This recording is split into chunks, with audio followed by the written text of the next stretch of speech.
And we're here now with Mick Mullaney, the owner and founder of Wicker Camp. So, Mick, can you tell us how the gym got founded and how long it's been running?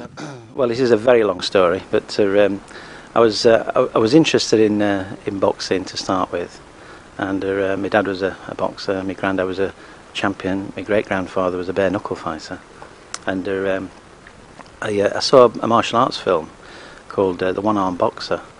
You see this film in the year, I think it was 1973, 74, and in this there were two Siamese boxers in this thing, and I was really fascinated by these guys that were supposed to, they did a pre-fight ritualised dance, and they had sort of like rock hard shins, and they used the knees and their elbows to fight, and I couldn't find anything at all about Thai boxing. I used to troll the martial arts magazines that were then, things like Official Karate, and I think there was another one called Martial Arts, but they were American magazines. And I found one article on this Thai guy called Chuchat Bothsumbat, and he was quite a well-known Thai boxer actually in the 70s. And but I couldn't find anything else about Thai boxing. There was nothing at all. And then I saw, I don't know whether you can still get all this DVD called Kings of the Square Ring, and I got the video. One of the lads at the gym lent me this video, and he said, "Oh, he says there's this guy fighting a bear on this video, and Muhammad Ali's fighting this Japanese wrestler at Madison Square Gardens." And apparently, it's all different excerpts from different martial arts, and there was a segment at the back, and it was filmed at Rajadandan Stadium. And this Japanese fighter came over from Japan, and he fought Sipri Katsampop. And Sipri Katsampop was Lumpini and Rajadandan champion. And then he fought Monsavan Lukchan Mai. These are all like going back into the 70s. And I want to do this martial art, you know.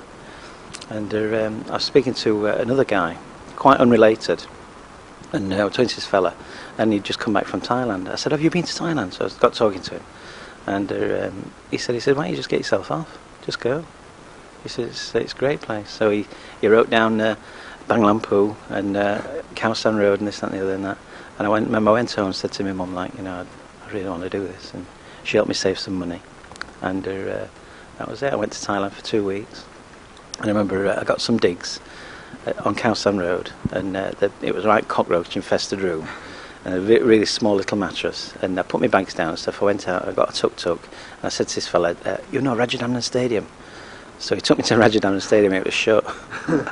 So I came back, and then next night I went again. It was open, and I got a ringside seat at Rajadandan Stadium, and that was it. So you know, I spoke to one guy, and he sent me on to another fella, and it was Pirate Lavilas, which was the head trainer at Sortanikon in Bangkok. And he gave me this card. He said 3:30 tomorrow.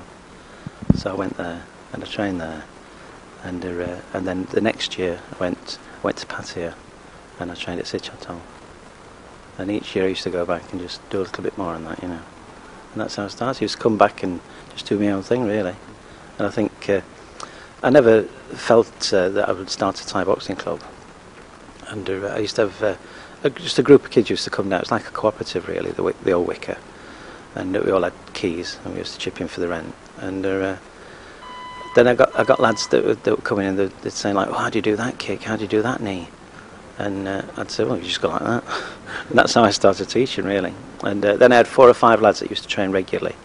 And they'd say, "Right, get a skipping rope, do this," and they all stretch together. And I used to train with them, take them on the pads, I used to spar with everybody at that time. And as I got older and older, it got harder and harder. And I started putting weight on. I was struggling to make my fighting weight and stuff like that. And I think my last fight, I got 2 broken ribs, and I thought, that's had enough. So I thought that was it, so I stopped, and almost immediately I started putting weight on. And there is a joke in the gym that I just get bigger and bigger every year, but I say to them that I'll never ask you to do anything that I've not done myself. And that's it, really, you know. So how long's the gym been going now? When was it founded? I first got interested in Thai boxing in '76, and I first went in 1977 to Thailand. And but it wasn't. That's not when I opened up and things. It was just I used to come back and I used to do my training, and people used to just copy what I was doing, really. And it wasn't like a club or anything. It was a cooperative. It was something that there was a group of people there. We had a boxer that was there. We had some people that did a bit of karate. They used to do their own thing. There was another guy that was there. He just did weight training. He'd done a bit martial arts, but he was just more into weight training. And then there was myself and stuff. I was into doing Thai boxing and stuff. So there's lots of different people that gathered there and doing their own thing, really. Moving on to Helen. So her last fight at the Octagon against the Belarusian girl, wasn't it? Yeah, that's right. The Belarusian girl. How do you think she performed in that fight? I mean, I thought she did really, really well, but I was very nervous because what I'd heard that this girl was 2 times world champion, that she'd had 38 fights, 30 wins and 26 knockouts. I don't know how true that is, but that's what I'd heard. And I was like, this girl's going to be really tough, you know. I knew she'd been in the IFMA Championship, so she'd be very experienced. And in the first round, she caught Ellen with an elbow straight away. I could see that she was really keen to throw the elbows, and she knew when to throw them. And she caught Ellen, and I think the first or second round she cut her. And she came back after, I think it was the second round, and I said, you know, we've got to try and stop this girl. And I said, pull out all the stops, Ellen, you get out there. And I said, you stop her. And she did, you know, which I was really pleased about. Good. Tough fight. What other fighters have you got at the moment? Well, we've got Thomas. It's really he's the boy in the gym at the moment. I think Thomas McCormick, and Thomas is very skillful. And then we've got James Ogden. I think he's a 78 kilo fighter, and I think he's going to really develop. But we'll see. You know, it's a long time. And then we've got Jazz Meats, of course, and Jazz Meats, one of our junior lads.